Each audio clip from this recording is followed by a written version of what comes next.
Hello everybody, I'm Antonia and this is Noel and we are from Boxtail Soup Theatre Company and this is another box. Tail scoop, caught you off guard there. We have been very busy as always this week, and one of the things we've been working on in fact is the poster artwork for both shows. Although we had designed both posters, because obviously we used Christmas Carol last year, this year we had to actually make sure that we had front and back of the flyer for both of them, and also design them in the format of a large banner to be going up in the theatre box office. So we'll talk about that a little bit later, but first things first, we just wanted to show you a few things that we've been making. I actually spent most of the week really making the costumes for Ma and the Witch, and I have finished them, but we haven't quite finished putting together their shoulders and arms. And so because we couldn't sort of connect the whole puppet up, we thought we'd save those for Seems a shame not to just have the whole thing together, because it's so close. Very nearly there, but they're looking good, so that's great. And then a lot of the rest of the week has been spent for Noel cutting things out of foam board, and for me papier-mâchéing them with a very helpful helper who we're extremely grateful to. Yeah. It's difficult at this point when there's other things going on as well. So it's been one of those weeks really where, although we've been trying to focus on getting that stuff done, you have those little interruptions all the time of things like having to get the posters sorted out, which takes quite a while to do the layout and get those sorted and ready for print and stuff. And a few other bits and pieces that came in where we've got to email back and forth and fill in forms and stuff like that. So it's always a little bit of a struggle at this stage all you want to do is focus on just getting this stuff done. But of course, there are always other bits and pieces that are sort of poking their noses in and demanding your attention. Nevertheless, we've made good progress. So first things first, really, I suppose the kind of simple things that we've done are, there are a lot for this show. There are quite a few little props that we wanted made out of foam board. We showed you a few last week. These are going to be, there are multiples of these. They're Christmas decorations for a little tree at the end of the show where they have a Christmas party. So these, it's very simple. And as you said, you saw these before. We've basically just been covering these, so that's what's happened to them. They've been covered with cut out foam board and then covered different widths, thicknesses of foam board for different things depending on the item that it is. Obviously a nice big fat chunky gingerbread man, whereas these kind of decorations, they don't need to be particularly. What I always find remarkable is how tough they then become. It's just one layer of newspaper and the PVA water mix, and it really makes them so much stronger. Yeah, really. And the other reason why we cover them is the foam board at the edges, because it's got that sort of polystyrene inner or whatever it's made of. It sort of breaks apart quite easily, and if you put spray paint to it, it just dissolves and it goes with a really untidy finish. Yeah. So, and you can't rely on it not to kind of spill bits and gradually disintegrate, really, can you? Yeah, I mean, this room feels like it's just covered in newspaper at the moment, doesn't it? It does. And then we've done the little windows. In fact, you can't, if Noel puts them on, yeah, there we go. You can't see these ones at the moment because they sort of blend in with the tree because they're now covered in papier-mâché. We've put magnets in the back of them, and magnets they can now magnet on to the tree. So there are 12 of these now.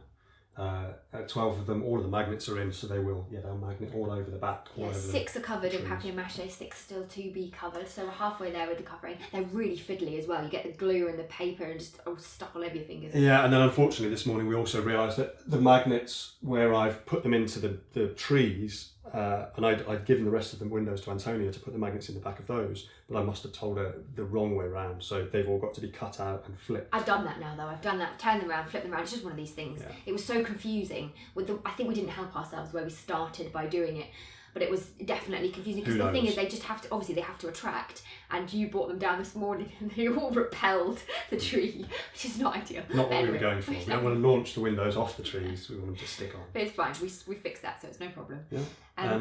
We've also got this this little thing which is going to be a cupcake lamp. So you've had this in your heart since we designed Little Grim Tales. I really wanted this cupcake lamp. Yeah, so the idea is that obviously it's like a little lamp, but the top of it will look like a little cherry with cupcake icing and then a little cupcake base at the bottom there. So we've got a little light in that as well, so when that's all finished up that should look very pretty.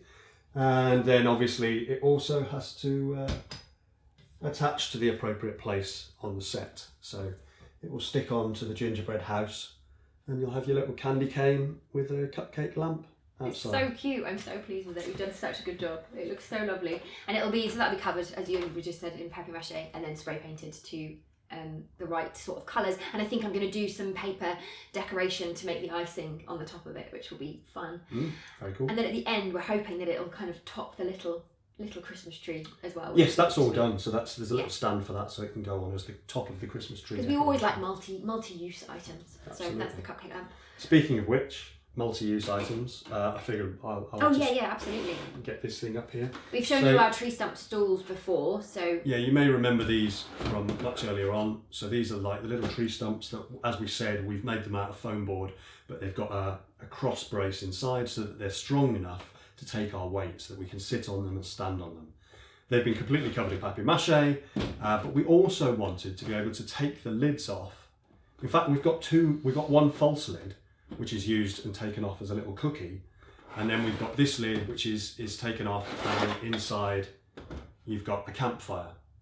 So you'll have a different thing in each lid. There's 3 stumps, and we'll have a different little thing in each lid, and then on top. Can you just hold that for a second? Yeah, absolutely.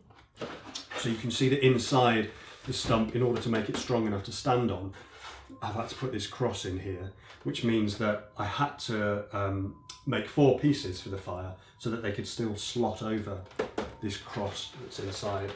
So it's a little bit fiddly to do, but actually, it's so clever. I love it. Yeah, I mean, actually, even though you've got 4 pieces, when it's painted up and everything, I think that'll work really nicely. Yeah, so we've just got to papier-mâché them now solid to the stumps. They're just on with tape at the moment. Yeah. So that'll be a job for later on. Yeah. And then there's 3 stumps, and then each of the 3 stumps has something that the lid turns out and reveals. So that's nice. I've also been actually, one of the silly things we had to do was, since we decided how we wanted to distribute the puppets, as it were, so we were going to use the stands, as we said, I think, from A Christmas Carol, I've then had to just put these little pieces on the backs of their heads here, which mean that they can hook onto the stand without falling off. So obviously we'll just spray paint those to cover them again, but they've got nice and solid, which is good. And then our little Magpie puppet has a moment where he's stealing the pebbles that Hansel has left. He likes them because they're shiny. Although apparently that's a myth. Magpies don't like shiny things. In our show, this one Magpie does like shiny things. So he can pick those up, and then he can put them in his little bag here that I've made for him, which I think makes him look super cute. I think that bag is absolutely adorable. Yeah, when you came in with it, So that'll be quite sweet, and we're hoping the kids will quite like that. It's just made of like a sort of stiffener inside each of the pieces, and then fabric and stitched together. My poor sewing machine was not overly happy with me for that object, but that's great. He's going to be able to drop his little pebbles in there, carry them around. Yeah.